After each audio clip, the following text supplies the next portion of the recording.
محمد كما صليت على إبراهيم وعلى آل إبراهيم إنك حميد مجيد. اللهم بارك على محمد وعلى آل محمد كما باركت على إبراهيم وعلى آل إبراهيم إنك حميد مجيد. الصلاة والسلام عليك يا سيدي يا رسول الله وعلى آلك وأصحابك وأزواجك وعترتك يا حبيب الله. حاضر محترم، میں ایک دفعہ پھر اہلیان رحیم یار خان شہر کو مبارکباد پیش کرتا ہوں بالعموم، اور بالخصوص مرکزی انجمن میلاد کمیٹی کی پوری کابینہ کو اور ان کے عہدیداران کو اور ان کے کارکنان کو کہ جنہوں نے ایک دفعہ پھر میرے آقا کریم علیہ السلام کے ولادت کے مہینے میں تواتر کے ساتھ یہ ایام ذکر مصطفیٰ کے حوالے سے منانے میں کامیابی اور کامرانی سے اور حکمت عملی سے کام لیتے ہوئے فتح حاصل کی ہے.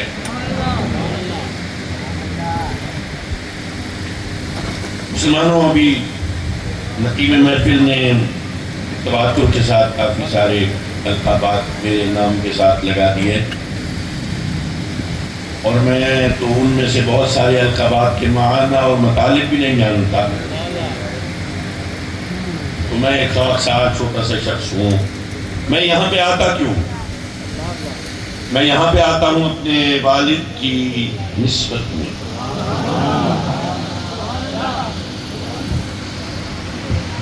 اور دوسری بات یہ ہے کہ میں کوئی مقرر اور خطیب ہوں نہیں. نہ مجھے خطاب کا طریقہ ہے، نہ مجھے واعظ کا سلیقہ ہے، نہ زبان دانی میں کوئی ملکہ ہے.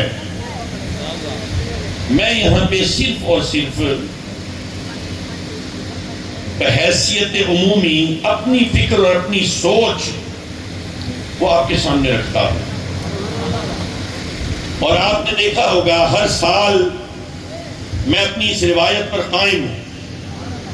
تمام تر مزاحمتوں کے باوجود، تمام تر اختلافات کے باوجود، میرے جانے کے بعد جو چہمگوئیاں ہوتی ہیں ان کے باوجود، ان اعتراضات کے باوجود، میں اپنی بات اپنے قلب میں جو چھپی ہوتی ہے آپ کے سامنے بیان کر کے جاتا ہوں. حوصلے آپ کے بھی ہیں جو پھر بھی مجھے بلا لیتے ہیں.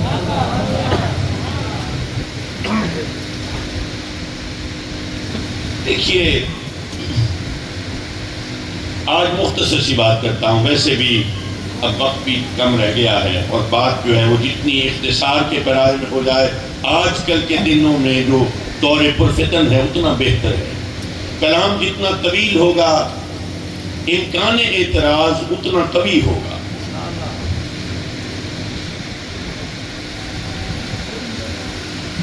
دو الفاظ ہیں انگریزی کے، پرسیپشن، ریالٹی. تاثر، حقیقت. چیزوں کے بارے میں تاثر کچھ اور ہوتا ہے، حقیقت کچھ اور ہوتی ہے.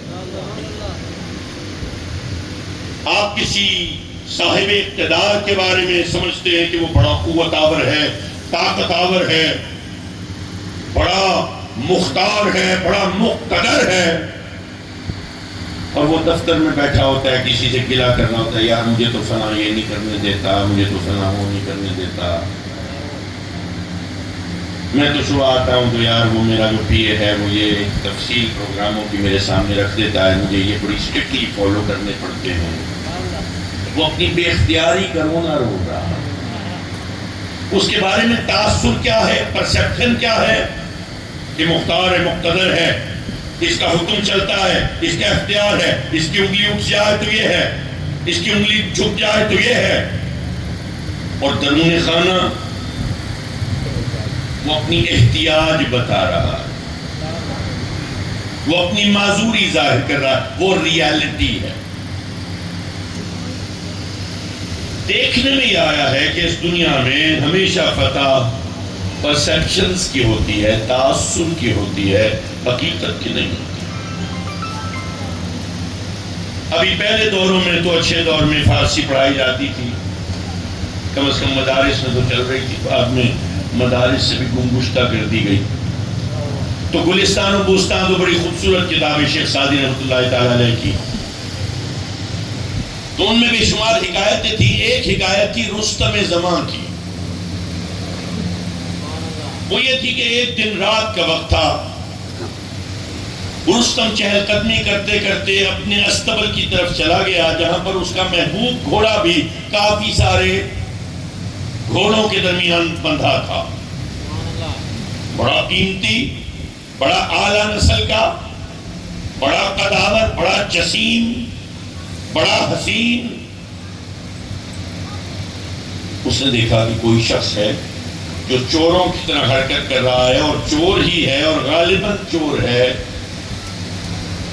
تو اس نے گھوڑے کے وہ جو باغ ہوتی ہے اس کو کھول دیا اور گھوڑے کو لے کے جا رہا ہے، اس کی پیٹھ پہ کاٹھی کسی ہے اور اس کے اوپر بیٹھا ہے اور خاموشی سے وہ جا رہا ہے، اس کو چوری کر کے نکل رہا ہے۔ تو رستم زماں ہے، پہلوان ہے، وقت کا قوی ہے، طاقت کا استعارہ ہے، قوت کا اشارہ ہے، وہ دوڑتا ہوا جاتا ہے، چھلانگ مارتا ہے۔ اب وہ باڈی ایجلٹی ہے، جسم کے اندر وہ لچک ہے کہ اس کی چھلانگ اگلی جو ہے وہ گھوڑے کی پیٹھ پہ ہوتی ہے۔ اب چور کے پیچھے یہ بیٹھ گیا اور رستم نے اپنی پوری قوت کو مجتمع کیا اپنے ہاتھوں میں، بازوؤں میں، اور ان کو نقطۂ ارتکاز پر پہنچایا اپنے مکوں کی صورت میں، اور 3-4 مکے اس چور کی کمر میں جڑ دیے۔ اب مکہ ہو رستم زماں کا اور کھائے کوئی معمولی چور۔ لیکن حیرت انگیز بات یہ ہوئی کہ چور نے کہا یہ گدگدی کیا کر رہا ہے، تو آرام سے اتر جا، میں جھکنے والا نہیں ہوں، تو جو کوئی بھی ہے جا اپنا کام کر۔ رستم تو ششدر رہ گیا، وہ حیرت زدہ ہے، وہ انگشت بدنداں ہے، اس کی پتلیاں برتہ حیرت سے سکڑ چکی ہیں، لیکن دماغ چل رہا ہے۔ دماغ میں ایک ترکیب آئی، کہنے لگا وہ دیکھو ادھر سے رستم آ رہا ہے۔ یہ سننا تھا کہ چور نے کلانچ ماری، گھوڑا چھوڑ کے دیوار ٹاپی اور بھاگ گیا۔ Perception, reality. میں تھوبیا کا دارالحکومت ادیس ابابا، وہاں پہ کسی سرکاری سلسلے میں موجود تھا۔ ادیس ابابا ایک بڑا اچھا جدید شہروں میں اب جدید ہو رہا ہے، وہاں پر مجھے ایک سائنس ملا، وہ جنگل سے ہاتھی پکڑ پکڑ کے تو کاروبار کرتا تھا، سرکس والوں کو پوری دنیا میں ہاتھیوں کو ارسال کرتا، امیر آدمی۔ تو میں اس کے پاس گیا، وہاں پہ دیکھا تو کافی سارے ہاتھی کھڑے تھے، ان ہاتھیوں کے پاؤں میں کڑا تھا، پتلا سا تھا، وہ فولاد کا لیکن اتنا موہوم سا پتلا سا، اور اس کے ساتھ ایک ہلکی سی زنجیر اور چھوٹا سا قلعہ جو زمین میں بندھا تھا، اور سارے ہاتھی چپ کر کے کھڑے تھے۔ وہ جسیم، لہیم، چہیم، وہ طاقتور، وہ اونچے اونچے، وہ بڑے بڑے، وہ قداور، جن کو دیکھ کے ہیبت آتی تھی، اور وہ موہوم سا کڑا۔ تو میں نے پوچھا یہ کڑا تو توڑوا لیں گے؟ کہتے نہیں توڑوائیں گے۔ میں نے کہا یہ تو نازک سا ہے۔ کہنے لگا میں نے ان کے پیر میں کب ڈالا؟ میں نے تو ان کے دماغ میں ڈالا۔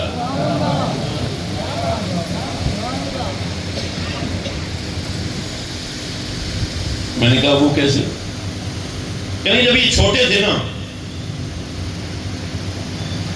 تو یہ بڑا زور کرتے تھے، میں نے اتنا موٹا کڑا فولاد کا کڑا باندھا تھا، میں نے اتنی بھاری زنجیر کہ میرے 2 ملازم اس زنجیر کو نہ اٹھا پاتے تھے، وہ قلعہ اتنا گہرا کہ قد آدم پر زمین میں دھس جاتا تھا، یہ پھر بھی جان مارتے، پھر بھی قوت مارتے، اس قلعے کو بھی ہلا دیتے۔ مجھے اندیشہ ہوتا کہیں کڑا نہ ٹوٹ جائے، کہیں زنجیر کا کوئی آنکڑا کھل نہ جائے،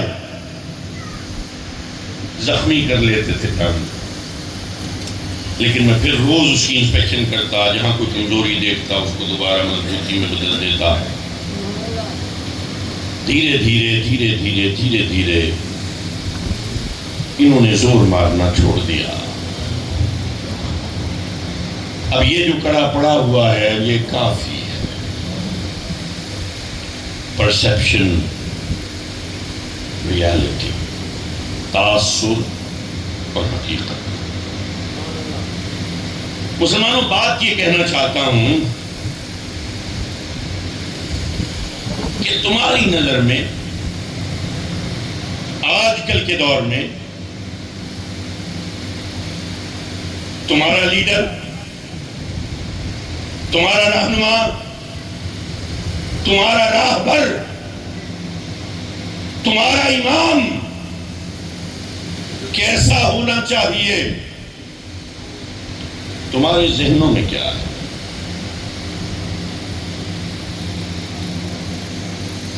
جائے نماز بچھی ہو،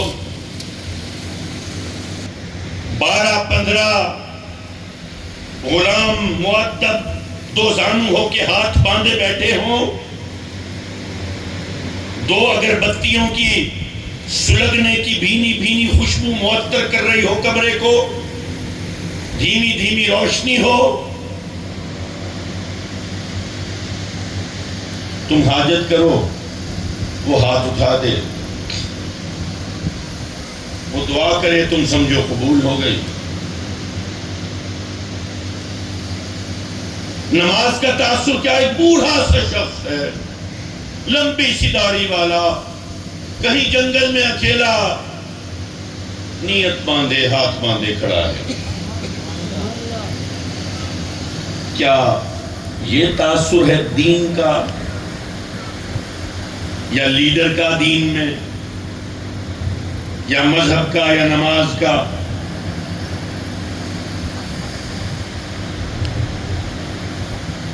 حضور کا کیا تاثر آتا ہے؟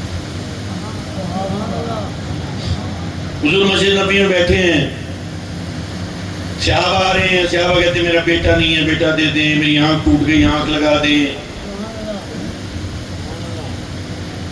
یہ پانی دم کر دیں، یہ کھارا پانی ہے، دعا کر دیں بس۔ اور حضور بس یہ کرتے ہیں، حجرے میں چلے جاتے ہیں، وہاں بھی نماز پڑھتے ہیں اور مسجد نبی میں نماز پڑھتے ہیں۔ حضور کا کام نمازیں پڑھنا ہے اور دعا کرنا ہے بس۔ 63 سال کی زندگی میں تمہارا نبی 63 کے 63 سال مرد میدان رہا ہے۔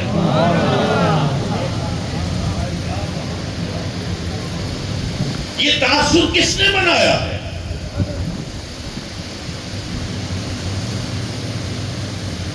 کہ تمہارا لیڈر فقط اور فقط محدود کر دیا گیا ہے، جائے نماز کی حد تک مسجد کے اندر قید کر دیا گیا ہے۔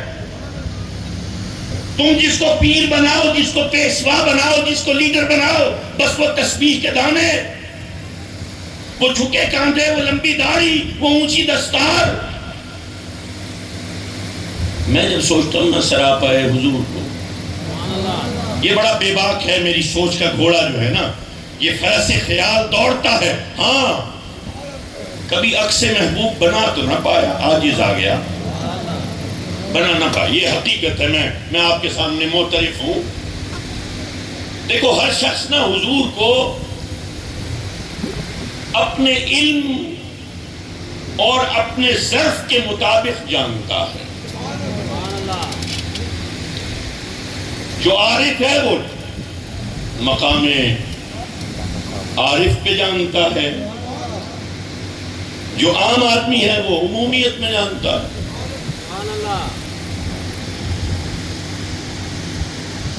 اور ہم جتنا جانتے ہیں اس سے زیادہ تعریف نہیں کر سکتے. کوئی کہے نا ہم حضور کی تعریف، اور تم حضور کی تعریف کیا کر سکتے ہو؟ تم تو جانتے ہی نہیں ہو پورا.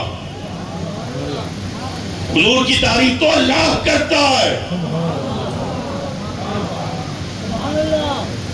ہم کیا کر سکتے ہیں حضور کی تعریف؟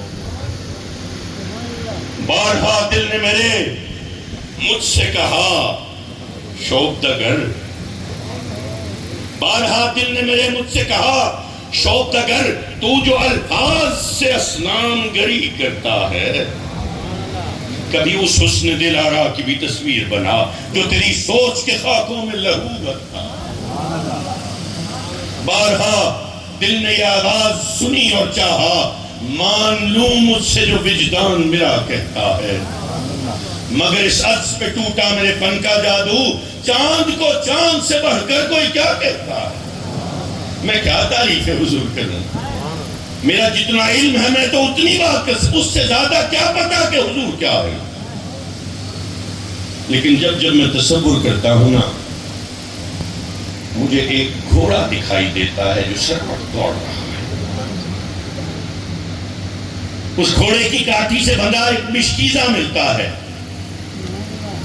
اس مشکیزے کے ساتھ ایک تلوار کی نیام پر لگی دھات کی چمک میری آنکھوں کو خیرہ کرتی ہے. کہیں دوسری طرف منظر گھومے تو کہیں ڈھال نظر آتی ہے. وہ زلفیں کہ جو صحرا کی گرد جن کو چھونے کے لیے بےتاب دکھائی دیتی ہے، وہ رفتار کہ صبا جس کے اوپر نثار ہو. مسلمانوں، میں نبی کے سراپا کو ہمیشہ جری اور بہادر کے طور پہ دیکھتا ہوں. مجھے نہیں علم یہ ایسا کیوں ہوتا. میں ہمیشہ مرد میدان کی حیثیت میں دیکھتا ہوں. میں ہمیشہ ٹک جانے والے کی حیثیت میں دیکھتا ہوں. یہ نماز، روزہ، حج، زکوٰۃ سب صدقہ ہوتا ہے، رسول ہے، لیکن یہ بے عین ہی کردار نہیں. یہ اس کردار کو کے مددگار ہیں جو نبی نے امت کے لیے قائم کیا. ہم خدا کے آگے اس لیے سر جھکاتے ہیں کہ کسی اور نہ خدا کے آگے سر نہ جھکانا پڑے. کیا ہماری نمازی یہ کر رہی ہیں؟ ارے پیر کا خلیفہ ناراض ہو جائے تو تم سے وہ نہیں ملتا. پھر نمازیں پڑھ کے جا کے معافیاں تلافیاں کرتے رہتے ہو، پھر کہیں جا کے پیر صاحب راضی ہوتے ہیں. ایک پیر کے خلیفہ سے ٹکر لے کے تو دیکھو، تگنی کا ناچ نہ نچا دے، راندہ درگاہ نہ کر دے، تمہیں مردود نہ کر دے، تمہیں معتوب نہ کر دے، تمہیں مغضوب نہ کر دے. یہ نماز ہمیں جھوٹے خداؤں سے نجات نہیں دلا رہی. یہ بھوک کے پیاس پاکوں کے سوا کچھ نہیں بن رہی. یہ عبادتیں کیا مددگار ہیں میرے اس کردار کے لیے جو نبی نے وضع کیا کائنات میں انسان کے لیے. کٹ جانے والا 61 سال کی عمر میں جو 7 غزوے میں کھڑی ہے، 61 سال کی عمر میں. ارے 35 سال کے جوانوں، دل کہاں پہ جاتے ہیں، ایک ڈالا آتا ہے، کیا ہوتا ہے؟ مر جاؤ گے، پولیس والے ڈنڈے ماریں گے، تلوے پھاڑ دیں گے. ارے بلال حبشی کی چمڑی یاد نہیں؟ اور یہ ہیں کس لیے تمہارے تلوے؟ یہ چمڑی ہے کس لیے؟ وفائے رسول کے لیے نہیں تو اور کس کے لیے؟ پوچھو خبیب سے. خبیب سے پوچھو، علماء بتائیں گے. واقعہ خبیب رضی اللہ تعالیٰ عنہ جب گلا کاٹنے لگے تو قاتلوں نے کہا خبیب بتاؤ تیری آخری خواہش کیا ہے؟ خبیب نے کہا جب گلا کاٹنے لگا تو میرا رخ مدینے کی طرف کر دے.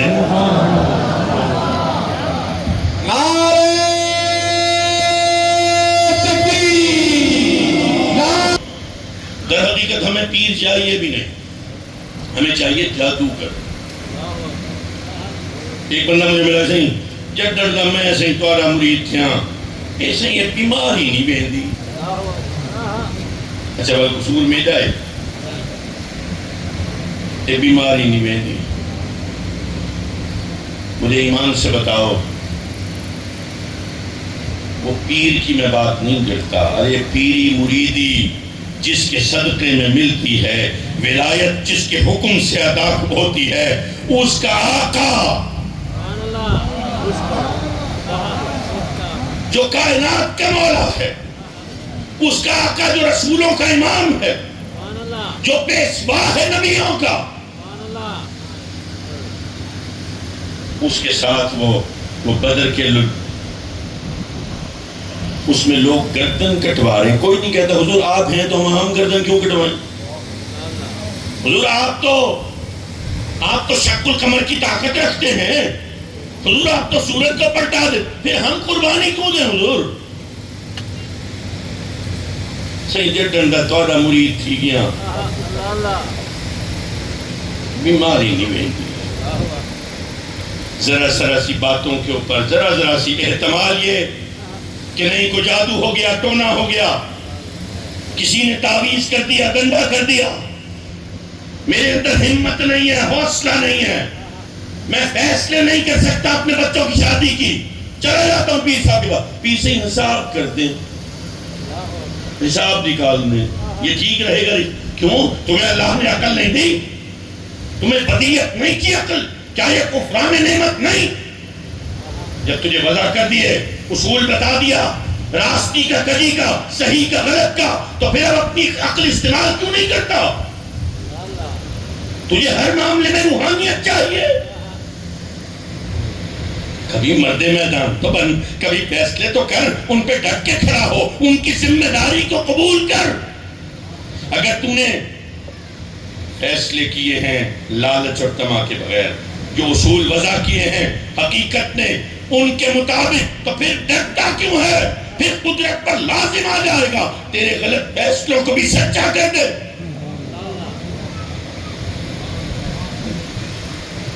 فال نکال دے، حساب کر دے، استخارہ کر دے. میں کیا استخارہ کروں؟ یہ دکان کھول لوں یا وہ دکان، یہ کاروبار کر لوں یا وہ کاروبار کر لوں؟ ڈرے بیٹھے ہیں ہم، خوف زدہ ہیں.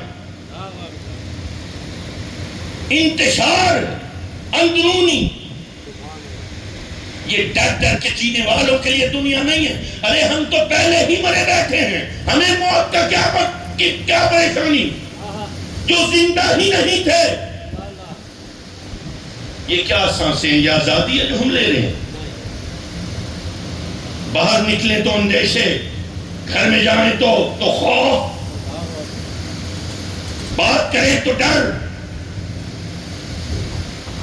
سوشل میڈیا پہ جائیں تو عجیب حالت، پولیس والے آئیں تو نظریں کترا لیں.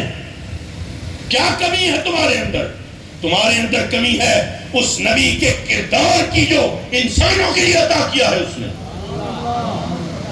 اور جس کے اندر وہ کردار آ جائے پھر وہ ڈرتا ورتا نہیں ہے، پھر اس کو خوف نہیں ہوتا، پھر اس کو اندیشہ نہیں ہوتا، اور اس کے سامنے کی رکاوٹیں بھی نہیں آتی. کوئی مشکل آئے وہ سینہ لگا کے قبول کرتا ہے. مولا تو یہ چاہتا ہے، میں حاضر. بھینس مر گئی، پریشان بیٹھا ہے سر پکڑ کے. کتنی بھینسیں تھی؟ 16 تھی، ایک مر گئی ہے. 6 لاکھ کی تھی. ارے وہ جو 15 دی ہیں وہ کس نے دی ہیں؟ اللہ نے دی. اس پر شکر نہیں کرتا، یہ نہیں کہتا مولا یہ تو نے اگر امتحان دیا 16 دی بھی تو تیرا کرم ہے، تیرا شکر ہے. مولا کچھ نہیں، اگر تو نے یہ امتحان ڈالا ہے نا مجھ پر، مجھے چیک کرنے کے لیے، مجھے ٹیسٹ کرنے کے لیے، تو مجھے بھی تو نے ہی بنایا ہے. دیکھ پھر میں بھی ہار نہیں مانتا،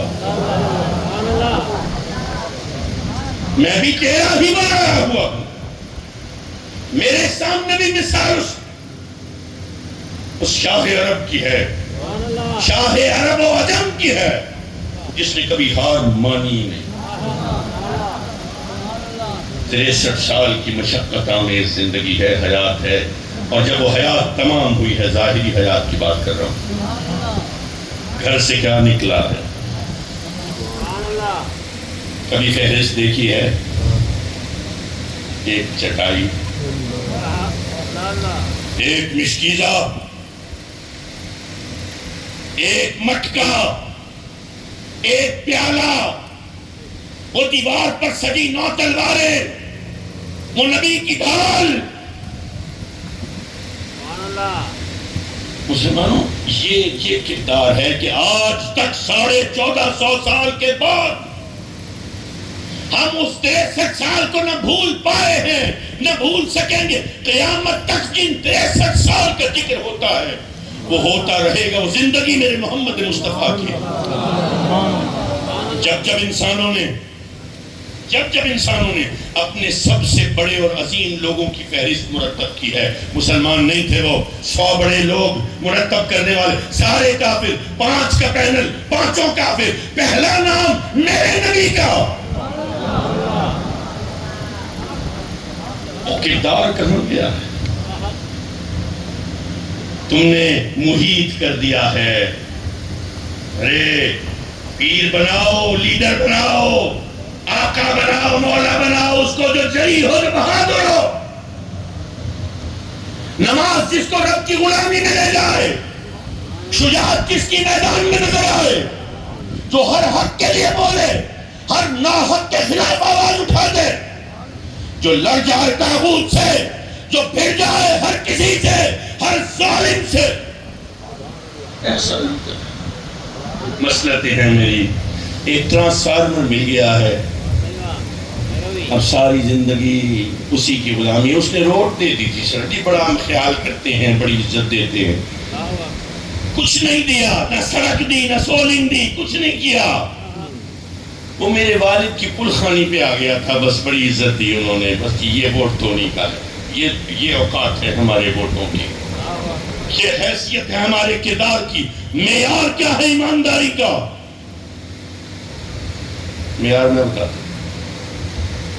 ایک بندہ مجھے کہنے لگا جی وہ بڑا، یہ پولیس والے بیٹھے ہیں ماشاءاللہ سن رہے ہیں، وہ ایک ڈی ایس پی کے بارے میں بات کر رہے تھے. کہ لگا جی وہ بڑا ایماندار بندہ ہے، رشوت لیتا ہے نا تو پھر کام بھی پورا کرتا ہے. خدا کی قسم یہ رونے کا مقام ہے، یہ ہنسنے کا مقام ہے. مسلمانوں تمہارے معیار اتنے پست ہو گئے، تم کس کے امتی ہو؟ وہ صحابہ، وہ انصار، وہ مہاجرین جو آدھی روٹی پر 6 گزارا کر کے رب کا شکر ادا کرنے والے، ہم پیٹ بھر کے سارا دن رب کی ناشکری اور گلے شکوے اور اعتراض کرنے والے. معیار یہ ہمارے، کہیں کوئی ناکہ لگا اور روک لے، جیب سے پورا 500 کو پتہ نکال کے. یہ کردار کیا ہوگا؟ وہ بند کر دیں گے موٹر سائیکل، کوئی وائلیشن کی ہے کر دے بند، ڈر لگتا. ہاں جی وہ 2 کلومیٹر ہے، گھر نہیں ہے، پیدل نہیں چل سکتا، مہندی لگی ہے نا پاؤں میں. نہ بہادری ہے، نہ جوان مردی ہے، نہ جوانی ہے. وہ 61 سال کی عمر میں غزوے میں کھڑا ہے. وہ 53 سال کی عمر میں 28 دن کا مشقت آمیز سفر مکہ سے مدینہ کا کرتا ہے. وہ پانی بھی کاندھے پہ، خوراک بھی کاندھے پہ، چادر بھی کاندھے پہ. مسلمانوں میں بوڑھا ہو گیا ہوں، پچھلے 4 دن سے صرف 6.5 گھنٹے سویا ہوں. میں تھک جاتا، داڑھی میں سفید بال، جسم اب ساتھ نہیں دیتا. جب ڈوبنے لگتا ہوں نا تو مجھے میرے نبی کا خیال آتا ہے. حضور 53 سال کی عمر میں آپ نے وہ ہجرت کا سفر کیا تھا، وہ آگ برساتا سورج تھا، وہ جاڑے کی ٹھنڈی راتیں، وہ ہوا سے یکبستہ،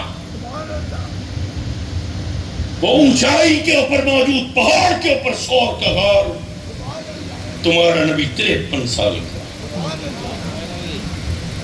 ارے وہ جری ایسا ہے، وہ بہادر ایسا، وہ جوان مرد ایسا.